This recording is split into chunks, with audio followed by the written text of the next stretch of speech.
ನಮಸ್ಕಾರ. ಇದೀಗ ತಾನೇ ಬಂದ ರಾಜ್ಯದ ಮುಖ್ಯವಾದ ಮಾಹಿತಿಗಳು. ಗೃಹಲಕ್ಷ್ಮಿ ಅನರ್ಹರ ಪತ್ತೆಗೆ ಅಧಿಕಾರಿಗಳು ಕ್ರಮ ವಹಿಸಿ ಎಂದು ಸರ್ಕಾರದಿಂದ ಸೂಚನೆ. ಬಾಕಿ ಕಂತು ಕೂಡ ಬಿಡುಗಡೆ ಮಾಡಲು ಮುಂದಾದ ಸರ್ಕಾರ. ಗೃಹಲಕ್ಷ್ಮಿ ಯೋಜನೆಯ 31ನೇ ಕಂತು ಜಮಾ. ಈ ಕೆಲಸ ಮಾಡಿದರೆ ಮಾತ್ರ 2,000 ರೂಪಾಯಿ ಎಂದ ಡಿಕೆ ಶಿವಕುಮಾರ್ ಅವರು. ಕ್ಯಾಬಿನೆಟ್ ಸಭೆಯಲ್ಲಿ ಗೃಹಲಕ್ಷ್ಮಿ ಯೋಜನೆ ಬಗ್ಗೆ ಮತ್ತೊಂದು ಮಾಹಿತಿ. ವಿಡಿಯೋನ ಸ್ವಲ್ಪನೂ ಸ್ಕಿಪ್ ಮಾಡಬೇಡಿ. ಡಿಕೆ ಶಿವಕುಮಾರ್ ಅವರು ಮುಖ್ಯಮಂತ್ರಿ ಆಗಿ 2 ತಿಂಗಳು ಕಳೆದಿಲ್ಲ. ಆಗಲೇ ಮುಂದಿನ ಮುಖ್ಯಮಂತ್ರಿ ಸತೀಶ್ ಜಾರಕಿಹೊಳಿ ಎಂದು ಪುತ್ರಿಯವರಿಂದ ಸ್ಫೋಟಕ ಹೇಳಿಕೆ. ಏನಿದು ಮಾಹಿತಿ ನೋಡೋಣ. ಇನ್ನು ಬೆಂಗಳೂರು ಜನತೆಗೆ ಶಾಕ್ ಕೊಟ್ಟ ಸರ್ಕಾರ.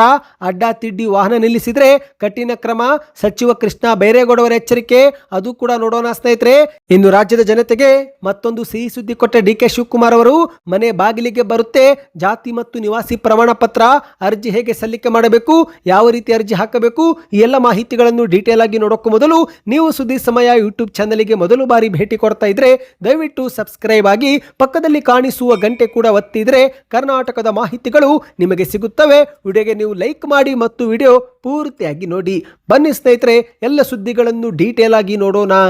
ನೀವು ಕೂಡ ಗೃಹಲಕ್ಷ್ಮಿ ಯೋಜನೆ ಫಲಾನುಭವಿಗಳಾಗಿದ್ದರೆ ನಿಮ್ಮ ಬ್ಯಾಂಕ್ ಖಾತೆಗೆ 2,000 ರೂಪಾಯಿ ಜಮಾ ಆಯ್ತಾ ಕಮೆಂಟ್ ಮಾಡಿ. ಯಾಕಂದ್ರೆ ಜುಲೈ 16ರಂದು 2,400 ಕೋಟಿ ರೂಪಾಯಿ ಸರ್ಕಾರ ಬಿಡುಗಡೆ ಮಾಡಿದೆ ಎಂಬ ಮಾಹಿತಿ ಲಭ್ಯವಾಗಿದೆ. ಹೌದು, ಫಲಾನುಭವಿಗಳ ಬ್ಯಾಂಕ್ ಖಾತೆಗೆ 31ನೇ ಕಂತು ಜಮೆ ಮಾಡಲಾಗುತ್ತಿದ್ದು ಈಗಾಗಲೇ ಕೆಲ ಜಿಲ್ಲಾ ಫಲಾನುಭವಿಗಳಿಗೆ ಹಣ ಜಮಾ ಆಗುವುದು ಶುರುವಾಗಿದೆ. ನಿಮ್ಮ ಬ್ಯಾಂಕ್ ಖಾತೆಗೂ ಹಣ ಜಮಾ ಆಗಿದ್ರೆ ಕಮೆಂಟ್ ಮಾಡಿ ಸ್ನೇಹಿತರೆ. ಈಗ ಗೃಹಲಕ್ಷ್ಮಿ ಯೋಜನೆಯಡಿಯಲ್ಲಿ ಅನರ್ಹ ಫಲಾನುಭವಿಗಳನ್ನು ಗುರುತಿಸಿ ಸರ್ಕಾರದ ಅನುದಾನ ದುರುಪಯೋಗವಾಗದಂತೆ ನೋಡಿಕೊಳ್ಳುವುದು ಮಹಿಳಾ ಮತ್ತು ಮಕ್ಕಳ ಅಭಿವೃದ್ಧಿ ಇಲಾಖೆ ಅಧಿಕಾರಿಗಳ ಜವಾಬ್ದಾರಿಯಾಗಿದೆ ಎಂದು ಶಿಡ್ಲಘಟ್ಟ ತಾಲೂಕಿನ ಗ್ಯಾರಂಟಿ ಯೋಜನೆಗಳ ಅನುಷ್ಠಾನ ಪ್ರಾಧಿಕಾರದ ಅಧ್ಯಕ್ಷಕ ಎಚ್.ಎಂ. ಮುನಿಯಪ್ಪ ಎನ್ನುವರು ಸಭೆಯೊಂದರಲ್ಲಿ ಮಾಹಿತಿ ಕೊಟ್ಟಿದ್ದಾರೆ. ಹೌದು, ಇತ್ತೀಚೆಗೆ ತಾಲೂಕು ಪಂಚಾಯತಿಯಲ್ಲಿ ಹಮ್ಮಿಕೊಂಡಿದ್ದಂತ ಗ್ಯಾರಂಟಿ ಯೋಜನೆಗಳ ಪ್ರಗತಿ ಪರಿಶೀಲನಾ ಸಭೆಯಲ್ಲಿ ಈ ಬಗ್ಗೆ ಅವರು ಮಾತನಾಡಿದ್ದಾರೆ. ಗೃಹಲಕ್ಷ್ಮಿ ಯೋಜನೆ ಫಲಾನುಭವಿಗಳ ಪೈಕಿ ಕೆಲವರು ಮೃತಪಟ್ಟಿದ್ದರೂ ಕೂಡ ಅವರ ಬ್ಯಾಂಕ್ ಖಾತೆಗಳಿಗೆ ಸತತವಾಗಿ ಹಣ ಜಮಾ ಆಗುತ್ತಿರುವ ಪ್ರಕರಣ ಕಂಡು ಬಂದಿವೆ. ಇಂತಹ ಲೋಪಗಳು ಸರ್ಕಾರದ ಹಣ ದುರುಪಯೋಗಕ್ಕೆ ಕಾರಣವಾಗುವ ಸಾಧ್ಯತೆ ಇರುತ್ತೆ. ಹಾಗಾಗಿ ಫಲಾನುಭವಿಗಳ ಮಾಹಿತಿಯನ್ನು ಕಾಲಕಾಲಕ್ಕೆ ಪರಿಶೀಲಿಸಿ ಅನರ್ಹರನ್ನ ಪಟ್ಟಿಯಿಂದ ಕೈ ಬಿಡುವಂತೆ ಅಧಿಕಾರಿಗಳು ನೋಡಿಕೊಳ್ಳಬೇಕು ಎಂದು ಸಭೆಯಲ್ಲಿ ಸೂಚನೆ ಕೊಟ್ಟಿದ್ದಾರೆ. ಗ್ಯಾರಂಟಿ ಯೋಜನೆಗಳು ಅರ್ಹ ಫಲಾನುಭವಿಗಳಿಗೆ ಸಮರ್ಪಕವಾಗಿ ತಲುಪಬೇಕು. ಯೋಜನೆಗಳ ಅನುಷ್ಠಾನದಲ್ಲಿ ಪಾರದರ್ಶಕತೆ, ಜವಾಬ್ದಾರಿ ಮತ್ತು ಇಲಾಖೆ ನಡುವಿನ ಸಮನ್ವಯತೆ ಅತ್ಯಂತ ಅಗತ್ಯವಾಗಿರುತ್ತೆ. ಈ 3 ಅಂಶ ಕಟ್ಟುನಿಟ್ಟಾಗಿ ಪಾಲಿಸಿದರೆ ಯೋಜನೆಗಳ ಉದ್ದೇಶ ಸಾರ್ಥಕವಾಗುತ್ತೆ ಎಂದು ಮಾಹಿತಿ ಕೊಟ್ಟಿದ್ದಾರೆ. ಹೌದು ಸ್ನೇಹಿತರೆ, ಇದೀಗ ಗೃಹಲಕ್ಷ್ಮಿ ಯೋಜನೆಯ ಮತ್ತೊಂದು ಕಂತು ಬಿಡುಗಡೆ ಮಾಡಲಾಗಿದೆ. ಆದರೆ ಈಗ ಇಲ್ಲಿ ಮತ್ತೊಂದು ಶಾಕಿಂಗ್ ಮಾಹಿತಿ ಏನೆಂದರೆ, ಇವತ್ತು ನಡೆದಂತ ಕ್ಯಾಬಿನೆಟ್ ಸಭೆಯಲ್ಲಿ ಸ್ವತಃ ಸಿಎಂ ಡಿಕೆ ಶಿವಕುಮಾರ್ ಅವರು ಗೃಹಲಕ್ಷ್ಮಿ ಯೋಜನೆಯನ್ನು ಮತ್ತೊಮ್ಮೆ ಮರುಪರಿಶೀಲನೆ ಮಾಡಿ ಎಂದು ಸೂಚನೆ ಕೊಟ್ಟಿದ್ದಾರಂತೆ. ಹೌದು ಗೆಳೆಯರೆ, ಕ್ಯಾಬಿನೆಟ್ ಮೀಟಿಂಗ್ನಲ್ಲಿ ಸಿಎಂ ಡಿಕೆ ಶಿವಕುಮಾರ್ ಅವರು ಗೃಹಲಕ್ಷ್ಮಿ ಯೋಜನೆಗೆ ಸಂಬಂಧಿಸಿದಂತೆ ಒಂದು ನಿರ್ಧಾರ ತೆಗೆದುಕೊಂಡಿದ್ದಾರೆ. ಫಲಾನುಭವಿಗಳು ಪರಿಷ್ಕರಣೆಗೆ ಒಳಗಾಗಬೇಕು ಎಂದಿದ್ದಾರೆ. ಹೌದು, ಎಲ್ಲ ಫಲಾನುಭವಿಗಳು ಮತ್ತೊಮ್ಮೆ ಬಯೋಮೆಟ್ರಿಕ್ ಅಥವಾ ಫೇಸಿಯಲ್ ಅಥೆಂಟಿಕೇಶನ್ ಅಂದರೆ ಮುಖ ಚೆಹರೆ ಗುರುತು ಮೂಲಕ ದೃಢೀಕರಣ ಮಾಡಿಕೊಳ್ಳುವುದು ಕಡ್ಡಾಯವಾಗಿದೆ. ಮರುಪರಿಶೀಲನೆ ಮಾಡಿದ ನಂತರವೇ ಮುಂದಿನ ಕಂತುಗಳು ಜಮೆ ಆಗಲಿದೆ. ಹೌದು, ಯಾಕಂದ್ರೆ ಮೃತಪಟ್ಟವರ ಅಕೌಂಟ್ಗೂ ಕೂಡ ಹಣ ಜಮಾ ಆಗುತ್ತಿರುವ ಹಿನ್ನೆಲೆಯಲ್ಲಿ ಸರ್ಕಾರ ಈಗ ಗೃಹಲಕ್ಷ್ಮಿ ಮರುಪರಿಶೀಲನೆಗೆ ಕೈ ಹಾಕಿದೆ ಸ್ನೇಹಿತರೆ. ರಾಜ್ಯ ಸರ್ಕಾರ ಆಪರೇಷನ್ ಗೃಹಲಕ್ಷ್ಮಿ ಎಂಬ ಹೆಸರಲ್ಲಿ ನಿಜವಾದ ಫಲಾನುಭವಿಗಳನ್ನು ಗುರುತು ಮಾಡುವ ಕೆಲಸ ಮಾಡುತ್ತಿದ್ದು ಒಂದೇ ಕುಟುಂಬದಲ್ಲಿ 4-5 ಮಹಿಳೆಯರು ಕೂಡ 2,000 ರೂಪಾಯಿ ಪಡೆದುಕೊಳ್ಳುತ್ತಿದ್ದಾರೆ. ಇತ್ತ ಮೃತಪಟ್ಟವರ ಬ್ಯಾಂಕ್ ಖಾತೆಗೂ ಕೂಡ ಸತತವಾಗಿ ಹಣ ಜಮಾ ಆಗುತ್ತಿದ್ದು ಹಾಗಾಗಿ ಗೃಹಲಕ್ಷ್ಮಿ ಯೋಜನೆ ಫಲಾನುಭವಿಗಳು ಮತ್ತೊಮ್ಮೆ ಮರು ಅರ್ಜಿ ಹಾಕಬೇಕು ಎಂದು ಸಿಎಂ ಡಿಕೆ ಶಿವಕುಮಾರ್ ಅವರು ಹೇಳಿಕೆ ಕೊಟ್ಟಿದ್ದಾರೆ. ಶೀಘ್ರವೇ ಸರ್ಕಾರ ಅಧಿಕೃತವಾದ ಮಾರ್ಗಸೂಚಿ ಮತ್ತು ಆದೇಶ ಬಿಡುಗಡೆ ಮಾಡಲಿದೆ. ಅಂದ ಹಾಗೆ ಸ್ನೇಹಿತರೆ, ಈಗ ದಕ್ಷಿಣ ಕನ್ನಡದ ಜಿಲ್ಲೆಯ ಗ್ಯಾರಂಟಿ ಯೋಜನೆಗಳ ಅನುಷ್ಠಾನ ಸಮಿತಿ ಅಧ್ಯಕ್ಷರಾಗಿರುವ ಭರತ್ ಮುಂಡೋಡೆ ಎನ್ನುವರು ಕೂಡ ಗೃಹಲಕ್ಷ್ಮಿ ಯೋಜನೆಗೆ ಸಂಬಂಧಿಸಿದಂತೆ ಒಂದು ಶಾಕಿಂಗ್ ಹೇಳಿಕೆ ಕೊಟ್ಟಿದ್ದಾರೆ. ಹೌದು, ತಾಂತ್ರಿಕ ದೋಷದಿಂದಾಗಿ ಗೃಹಲಕ್ಷ್ಮಿ ಯೋಜನೆ ಫಲಾನುಭವಿಗಳು ಜೀವಂತವಾಗಿದ್ದರೂ ಕೂಡ ಮೃತ ಎಂದು ತೋರಿಸಲಾಗುತ್ತಿದ್ದು ಇಂತಹ ಸಮಯ ಇದುವರೆಗೆ ಬಗೆಹರಿದಿಲ್ಲ. ಹಾಗಾಗಿ ಸಮಸ್ಯೆ ಗಂಭೀರವಾಗಿ ಪರಿಗಣಿಸಿ ಎಂದು ಅಧಿಕಾರಿಗಳಿಗೆ ಸಭೆಯಲ್ಲಿ ಸೂಚನೆ ಕೊಟ್ಟಿದ್ದಾರೆ. ಶಿಶು ಅಭಿವೃದ್ಧಿ ಯೋಜನಾಧಿಕಾರಿಗಳು ಮೃತಪಟ್ಟ ಫಲಾನುಭವಿಗಳ ನಿಖರ ಮಾಹಿತಿಯನ್ನು ಪರಿಶೀಲಿಸಿ ಒಂದೊಮ್ಮೆ ಅವರ ಬ್ಯಾಂಕ್ ಖಾತೆಗೆ ಗೃಹಲಕ್ಷ್ಮಿ ಯೋಜನೆ ಹಣ ಜಮೆ ಆಗಿದ್ರೆ ಅದನ್ನು ವಾಪಸ್ ಸರ್ಕಾರಕ್ಕೆ ಮರು ಜಮೆ ಮಾಡಿಕೊಳ್ಳುವ ಸೂಕ್ತ ಕ್ರಮ ವಹಿಸಿ, ಅದೇ ರೀತಿ ಜೀವಂತ ಇರುವ ಫಲಾನುಭವಿ ಹೆಸರು ಕೂಡ ಮೃತ ಎಂದು ತೋರಿಸಲಾಗುತ್ತಿದ್ದು ಅದನ್ನು ಕೂಡ ಸರಿಪಡಿಸಿ ಎಂದು ಸೂಚನೆ ಕೊಟ್ಟಿದ್ದಾರೆ. ನಿಮ್ಮ ಬ್ಯಾಂಕ್ ಖಾತೆಗೂ ಗೃಹಲಕ್ಷ್ಮಿ ಯೋಜನೆ ಹಣ ಜಮೆ ಆಗ್ತಾ ಇದೆಯಾ ಕಮೆಂಟ್ ಮಾಡಿ ಸ್ನೇಹಿತರೆ. ಬನ್ನಿ ಈಗ ಮತ್ತೊಂದು ಮಾಹಿತಿಗೆ ಹೋಗೋಣ. ಈ ಒಂದು ಹಿಂದೆ ಸಿದ್ದರಾಮಯ್ಯನವರು ಮುಖ್ಯಮಂತ್ರಿ ಆಗಿದ್ದಾಗ ಮುಂದಿನ ಮುಖ್ಯಮಂತ್ರಿ ಡಿಕೆ ಶಿವಕುಮಾರ್ ಎಂಬ ಕೂಗು ಕೇಳಿ ಬರ್ತಾ ಇತ್ತು. ಆದರೆ ಈಗ ಡಿಕೆ ಶಿವಕುಮಾರ್ ಅವರು ಮುಖ್ಯಮಂತ್ರಿ ಆಗಿದ್ದು ಈಗ ಮುಂದಿನ ಮುಖ್ಯಮಂತ್ರಿ ಸತೀಶ್ ಜಾರಕಿಹೊಳಿ ಎಂಬ ಕೂಗು ಕೇಳಿ ಬರ್ತಾ ಇದೆ. ಹೌದು ಸ್ನೇಹಿತರೆ, ಡಿಕೆ ಶಿವಕುಮಾರ್ ಅವರು ಸಿಎಂ ಆಗಿ 2 ತಿಂಗಳು ಕಳೆದಿಲ್ಲ.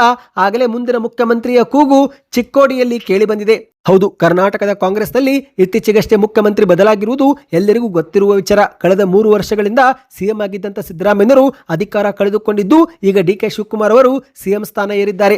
ಡಿಕೆ ಶಿವಕುಮಾರ್ ಅವರು ಜೂನ್ 3ರಂದು ಮುಖ್ಯಮಂತ್ರಿ ಆಗಿ ಪ್ರಮಾಣ ವಚನ ಸ್ವೀಕಾರ ಮಾಡಿದ್ದು ಈಗ ಅವರು ಸಿಎಂ ಆಗಿ 1.5 ತಿಂಗಳಷ್ಟೇ ಆಗಿದ್ದು ಆಗಲೇ ಮುಂದಿನ ಮುಖ್ಯಮಂತ್ರಿ ಹುದ್ದೆಗೆ ಮತ್ತೊಬ್ಬರ ಹೆಸರು ಕೇಳಿ ಬರ್ತಾ ಇದೆ. ಅದು ಬೇರೆ ಯಾರದ್ದೂ ಅಲ್ಲ ಸ್ನೇಹಿತರೆ, ಸತೀಶ್ ಜಾರಕಿಹೊಳಿ ಅವರ ಹೆಸರು. ಹೌದು, ಇವರ ಹೆಸರು ಬಹಳ ಮೊದಲಿಂದಲೂ ಕೂಡ ಸಿಎಂ ಲಿಸ್ಟ್ ನಲ್ಲಿ ಚಾಲ್ತಿಯಲ್ಲಿದೆ. ಈಗ ಮತ್ತೆ ಮುಂದಿನ ಸಿಎಂ ಸತೀಶ್ ಜಾರಕಿಹೊಳಿ ಎಂಬ ಮಾತು ಕೇಳಿ ಬಂದಿದೆ. ಇನ್ನು ಈ ಒಂದು ಹೇಳಿಕೆ ಕೊಟ್ಟಿದ್ದು ಬೇರೆ ಯಾರೂ ಅಲ್ಲ, ಸ್ವತಃ ಅವರ ಪುತ್ರಿ ಸಂಸದೆ ಪ್ರಿಯಾಂಕಾ ಜಾರಕಿಹೊಳಿ ಅವರು. ಹೌದು ಸ್ನೇಹಿತರೆ, ಅಥಣಿ ತಾಲೂಕಿನ ಐಗಳಿ ಎಂಬ ಗ್ರಾಮದಲ್ಲಿ ಮಾಧ್ಯಮಗಳ ಮುಂದೆ ಮಾತನಾಡಿದಂಥ ಪ್ರಿಯಾಂಕಾ ಜಾರಕಿಹೊಳಿ ಅವರು 2028ರ ವಿಧಾನಸಭಾ ಚುನಾವಣೆಯಲ್ಲಿ ಮತ್ತೊಮ್ಮೆ ಕಾಂಗ್ರೆಸ್ ಅಧಿಕಾರಕ್ಕೆ ಬರಲಿದ್ದು ಆಗ ಸತೀಶ್ ಜಾರಕಿಹೊಳಿ ಅವರೇ ರಾಜ್ಯದ ಸಿಎಂ ಆಗುತ್ತಾರೆ, ಈ ಬಗ್ಗೆ ನನಗೆ ವಿಶ್ವಾಸವಿದೆ ಎಂದು ಹೇಳಿದ್ದಾರೆ. ಹೌದು, ಅಷ್ಟು ಮಾತ್ರವಲ್ಲ, ನಮ್ಮ ತಂದೆ ಮುಖ್ಯಮಂತ್ರಿ ಆಗಬೇಕು ಎನ್ನುವುದು ನಮ್ಮ ಕುಟುಂಬದ ಆಶಯವಲ್ಲ, ರಾಜ್ಯದ ಜನರ ಆಶೀರ್ವಾದದ ಮೇಲೆ ಅದು ಅವಲಂಬಿತವಾಗಿದೆ. 2028ರಲ್ಲಿ ಕಾಂಗ್ರೆಸ್ ಮತ್ತೆ ಅಧಿಕಾರಕ್ಕೆ ಬಂದಾಗ ಮುಖ್ಯಮಂತ್ರಿ ಹುದ್ದೆ ಸತೀಶ್ ಜಾರಕಿಹೊಳಿ ಅವರಿಗೇನೆ ಎಂದು ಮಾಧ್ಯಮಗಳ ಮುಂದೆ ಹೇಳಿದ್ದಾರೆ. ಸದ್ಯ ಇವರ ಒಂದು ವಿಚಾರ ಮತ್ತೆ ರಾಜ್ಯದಲ್ಲಿ ಚರ್ಚೆ ಮಾಡುವಂತೆ ಆಗಿದೆ. ಬನ್ನಿ ಗೆಳೆಯರೆ, ಮತ್ತೊಂದು ಮಾಹಿತಿಗೆ ಹೋಗೋಣ. ಬೆಂಗಳೂರು ನಗರಾಭಿವೃದ್ಧಿ ಸಚಿವರಾಗಿ ನೇಮಕಗೊಂಡಿರುವ ಕೃಷ್ಣ ಬೈರೇಗೌಡರು ಅಧಿಕಾರ ವಹಿಸಿಕೊಂಡ ಮೊದಲ ದಿನದಿಂದಲೇ ಬೆಂಗಳೂರಿನ ಸ್ವಚ್ಛತೆ ಮತ್ತು ಅಭಿವೃದ್ಧಿಗಾಗಿ ಒಂದಿಲ್ಲ ಒಂದು ಕ್ರಮ ತೆಗೆದುಕೊಳ್ಳುತ್ತಲೇ ಬಂದಿದ್ದಾರೆ. ಹೌದು, ಇತ್ತೀಚೆಗಷ್ಟೇ ಮಾಧ್ಯಮಗಳ ಮುಂದೆ ಮಾತನಾಡಿದವರು, ನನ್ನ ಬಗ್ಗೆ ಜನರು ಏನಾದರೂ ಅನ್ಕೊಳ್ಳಲಿ, ನಾನು ಎಷ್ಟೇ ನಿಷ್ಠುರವಾದರೂ ಕೂಡ ಚಿಂತೆ ಇಲ್ಲ, ಬೆಂಗಳೂರಿನ ಅಭಿವೃದ್ಧಿ ಮಾಡಬೇಕಂದ್ರೆ ಕಠಿಣ ಕ್ರಮ ತೆಗೆದುಕೊಳ್ಳಲೇಬೇಕಾಗುತ್ತೆ ಎಂದು ಹೇಳಿಕೆ ಕೊಟ್ಟಿದ್ದಾರೆ. ಈಗಾಗಲೇ ಸ್ನೇಹಿತರೆ, ಸುಮಾರು 10,000ಕ್ಕೂ ಅಧಿಕ ಫುಟ್ಪಾತ್ಗಳ ಮೇಲಿದ್ದಂಥ ಅಂಗಡಿಗಳನ್ನು ತೆರವು ಮಾಡಲಾಗಿದ್ದು ಈಗ ಮತ್ತೊಂದು ಹೆಜ್ಜೆ ಮುಂದೆ ಹೋಗಿ ಅನಾಥ ವಾಹನಗಳನ್ನು ಕೂಡ ಜಪ್ತಿ ಮಾಡಿ ಹರಾಜು ಮಾಡಲಾಗ್ತಾ ಇದೆ. ಹೌದು, ಬೆಂಗಳೂರಲ್ಲಿ ಅಡ್ಡ ತಿಡ್ಡಿ ವಾಹನ ನಿಲ್ಲಿಸುವವರ ಮೇಲೆ ಕ್ರಮ ತೆಗೆದುಕೊಳ್ಳುವುದಾಗಿ ಸಚಿವ ಕೃಷ್ಣ ಬೈರೇಗೌಡ ಎಚ್ಚರಿಕೆ ಕೊಟ್ಟಿದ್ದಾರೆ. ಬೆಂಗಳೂರು ಪ್ರಾಧಿಕಾರ ವ್ಯಾಪ್ತಿಯಲ್ಲಿ ಬೀದಿ ಬದಿ ವ್ಯಾಪಾರಿಗಳ ಒತ್ತುವರಿ ತೆರವು ಕಾರ್ಯಾಚರಣೆ ನಂತರ ಇದೀಗ ಬೀದಿ ಬದಿ ನಿಂತಂತ ವಾಹನಗಳ ಜಪ್ತಿ ಮಾಡಲು ಸರ್ಕಾರ ಮುಂದಾಗಿದೆ. ಸ್ನೇಹಿತರೆ, ಬೆಂಗಳೂರಿನ ಗಾಂಧಿನಗರ ವಿಧಾನಸಭಾ ಕ್ಷೇತ್ರದ ವರಾಹಿ ದೇವಸ್ಥಾನದ ಬಳಿ ಹಲವು ದಿನಗಳಿಂದ ನಿಂತು ಧೂಳು ಹಿಡಿದಂತ ವಾಹನಗಳ ಟೋಯಿಂಗ್ ಕಾರ್ಯಕ್ಕೆ ಸಾಂಕೇತಿಕವಾಗಿ ಕೃಷ್ಣ ಬೈರೇಗೌಡ ಅವರು ಚಾಲನೆ ಕೊಟ್ಟಿದ್ದಾರೆ. ಈಗಾಗಲೇ ಸ್ನೇಹಿತರೆ, ಈ ಒಂದು ಜಪ್ತಿ ಮಾಡಿರುವ ವಾಹನಗಳ ಮಾಹಿತಿಯನ್ನು ಅಸ್ತ್ರಂ ಎನ್ನುವ ತಂತ್ರಾಂಶದಲ್ಲಿ ನಮೂದಿ ಮಾಡಲಾಗಿದ್ದು ವಾಹನ ಮಾಲೀಕರು ಮಾಹಿತಿ ಪಡೆದುಕೊಂಡು ದಂಡ ಕಟ್ಟಿ ಬಿಡಿಸಿಕೊಂಡು ಹೋಗಬೇಕು ಎಂದು ಸೂಚನೆ ಕೊಡಲಾಗಿದೆ. ಹೌದು, ಒಟ್ಟು 4,249 ವಾಹನಗಳನ್ನು ಇದುವರೆಗೆ ಜಪ್ತಿ ಮಾಡಲಾಗಿದ್ದು ಇದರಲ್ಲಿ ಪೊಲೀಸರು ಗುರುತಿಸಿರುವ ವಾಹನ ಸಂಖ್ಯೆ 2,751 ಮತ್ತು ಸಾರ್ವಜನಿಕರು ಗುರುತಿಸಿರುವ ಸಂಖ್ಯೆ 1,498 ಆಗಿದೆ. ಅಂದರೆ ಒಟ್ಟಾರೆಯಾಗಿ 4,249 ವಾಹನಗಳನ್ನು ಸರ್ಕಾರ ಜಪ್ತಿ ಮಾಡಿಕೊಂಡಿದೆ. ಶೀಘ್ರವೇ ವಾಹನಗಳನ್ನು ದಂಡ ಕಟ್ಟಿ ಬಿಡಿಸಿಕೊಂಡು ಹೋಗಲಿಲ್ಲವೆಂದರೆ ಆಗ ಸರ್ಕಾರವೇ ಹರಾಜು ಪ್ರಕ್ರಿಯೆ ಶುರು ಮಾಡಲಿದೆ ಎಂದು ಕೃಷ್ಣ ಬೈರೇಗೌಡ ಅವರು ಎಚ್ಚರಿಕೆ ಕೊಟ್ಟಿದ್ದಾರೆ. ಮಾಧ್ಯಮಗಳ ಮುಂದೆ ಈ ವಿಚಾರವಾಗಿ ಮಾತನಾಡಿದ ಇವರು, ರಸ್ತೆ ಎನ್ನುವುದು ಸಾರ್ವಜನಿಕರ ಆಸ್ತಿ, ಆದರೆ ಕೆಲವರು ರಸ್ತೆ ಬದಿಯಲ್ಲಿ ಯಾವುದೋ ಕಾರಣಕ್ಕೂ ತಮ್ಮ ವಾಹನ ನಿಲ್ಲಿಸಿ ವರ್ಷಗಳೇ ಕಳೆದರೂ ಕೂಡ ಅಲ್ಲಿಂದ ತೆಗೆದುಕೊಂಡು ಹೋಗದೆ ರಸ್ತೆಗಳನ್ನು ತಮ್ಮ ಸ್ವಂತ ಆಸ್ತಿ ಎನ್ನುವಂತೆ ವರ್ತಿಸುತ್ತಿರುವುದು ಸರಿಯಲ್ಲ. ಇದರಿಂದ ಇತರೆ ವಾಹನ ಸವಾರರಿಗೆ ಮತ್ತು ಪಾದಚಾರಿಗಳಿಗೂ ಕೂಡ ತೊಂದರೆ ಆಗುತ್ತೆ, ಟ್ರಾಫಿಕ್ ಸಮಸ್ಯೆಯೂ ಕೂಡ ಉಂಟಾಗುತ್ತೆ. ಹಾಗಾಗಿ ನಾವು ಕಳೆದ 10 ದಿನದ ಹಿಂದೆ ಈ ಎಲ್ಲ ವಾಹನಗಳ ತೆರವಿಗೆ ಸ್ಟಿಕ್ಕರ್ ಅಭಿಯಾನ ಆರಂಭಿಸಿ ಸ್ಟಿಕ್ಕರ್ ಅಂಟಿಸಿದ್ದೆವು. ಆದರೂ ಕೂಡ ಮಾಲೀಕರು ತಮ್ಮ ವಾಹನ ಇದುವರೆಗೆ ತೆಗೆದುಕೊಂಡು ಹೋಗಿಲ್ಲ, ಹಾಗಾಗಿ ಟೋಯಿಂಗ್ ಮಾಡುತ್ತಿದ್ದೇವೆ ಎಂದು ಮಾಹಿತಿ ಕೊಟ್ಟಿದ್ದಾರೆ.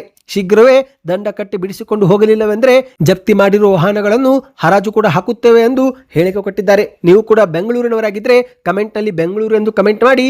ಬನ್ನಿ ಸ್ನೇಹಿತರೆ, ಕೊನೆಯ ಮಾಹಿತಿಗೆ ಹೋಗೋಣ.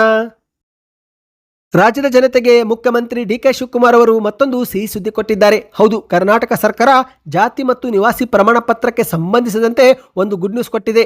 ಬೆಂಗಳೂರು ಸೇರಿದಂತೆ ರಾಜ್ಯಾದ್ಯಂತ ಎಲ್ಲಾ ಮನೆ ಬಾಗಿಲಿಗೆ ಜಾತಿ ನಿವಾಸಿ ಪ್ರಮಾಣ ಪತ್ರ ನೀಡಲು ರಾಜ್ಯ ಸರ್ಕಾರ ತೀರ್ಮಾನ ಮಾಡಿದೆ. ಈ ಬಗ್ಗೆ ಸ್ವತಃ ಮುಖ್ಯಮಂತ್ರಿ ಡಿಕೆ ಶಿವಕುಮಾರ್ ಅವರು ಮಹತ್ವದ ಮಾಹಿತಿ ಹಂಚಿಕೊಂಡಿದ್ದಾರೆ. ಇನ್ನು ಮುಂದೆ ಅರ್ಜಿ ಸಲ್ಲಿಕೆ ಮಾಡಲು ಕಚೇರಿ ಅಲೆದಾಟ ತಪ್ಪಲಿದ್ದು ಮನೆ ಬಾಗಿಲಿಗೆ ಜಾತಿ ಮತ್ತು ನಿವಾಸಿ ಪ್ರಮಾಣ ಪತ್ರ ಬರಲಿದೆ ಎಂದು ಹೇಳಲಾಗ್ತಾ ಇದೆ. ಹೌದು ಗೆಳೆಯರೆ, ಕರ್ನಾಟಕದಲ್ಲಿ ಮನೆ ಮನೆಗೆ ಹೋಗಿ ಜಾತಿ ಪ್ರಮಾಣ ಪತ್ರ ಉಚಿತವಾಗಿ ವಿತರಿಸುವ ಕಂದಾಯ ಇಲಾಖೆಯ ವಿಶೇಷ ಅಭಿಯಾನ ಮತ್ತು ಶಾಶ್ವತ ನಿವಾಸಿ ಪ್ರಮಾಣ ಪತ್ರ ಸೇವೆಗೆ ಸಂಬಂಧಿಸಿದಂತೆ ಇವತ್ತು ನಡೆದಂತ ಸಭೆಯಲ್ಲಿ ಮುಖ್ಯಮಂತ್ರಿ ಡಿಕೆ ಶಿವಕುಮಾರ್ ಮತ್ತು ಉಪಮುಖ್ಯಮಂತ್ರಿ ಪರಮೇಶ್ವರ್ ಅವರು ಚಾಲನೆ ಕೊಟ್ಟಿದ್ದಾರೆ. ಕರ್ನಾಟಕದಂತ ಒಟ್ಟು 4,85,00,000 ಡಿಜಿಟಲ್ ಜಾತಿ ಪ್ರಮಾಣ ಪತ್ರವನ್ನ ವಿಂಗಡಿಸಿ PDF ರೂಪದಲ್ಲಿ ಜಿಲ್ಲಾಧಿಕಾರಿಗಳಿಗೆ ಒದಗಿಸಲಾಗುತ್ತಿದ್ದು ಇವುಗಳನ್ನು ಮುದ್ರಿಸಿ ಸಾರ್ವಜನಿಕರ ಮನೆ ಬಾಗಿಲಿಗೆ ಶೀಘ್ರವೇ ತಲುಪಿಸಲಾಗುತ್ತೆ ಎಂದು ಹೇಳಿಕೆ ಕೊಟ್ಟಿದ್ದಾರೆ.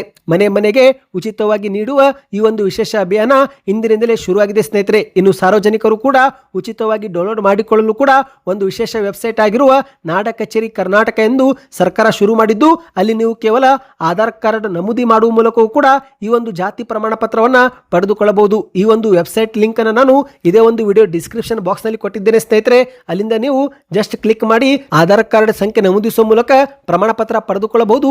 ಈ ಬಗ್ಗೆ ನಿಮಗೆ ಸಪರೇಟ್ ವಿಡಿಯೋ ಬೇಕಂದ್ರೆ ಕಮೆಂಟ್ ನಲ್ಲಿ ಜಾತಿ ಪ್ರಮಾಣ ಪತ್ರ ಕಮೆಂಟ್ ಮಾಡ್ತಾ ಈ ಎಲ್ಲ ಮಾಹಿತಿಗಳು ಇಷ್ಟವಾಗಿದ್ರೆ ಚಾನಲ್ಗೆ ಸಬ್ಸ್ಕ್ರೈಬ್ ಮಾಡ್ಕೊಳ್ಳಿ, ವಿಡಿಯೋನ ಲೈಕ್ ಮಾಡ್ತಾ ಶೇರ್ ಕೂಡ ಮಾಡಿ.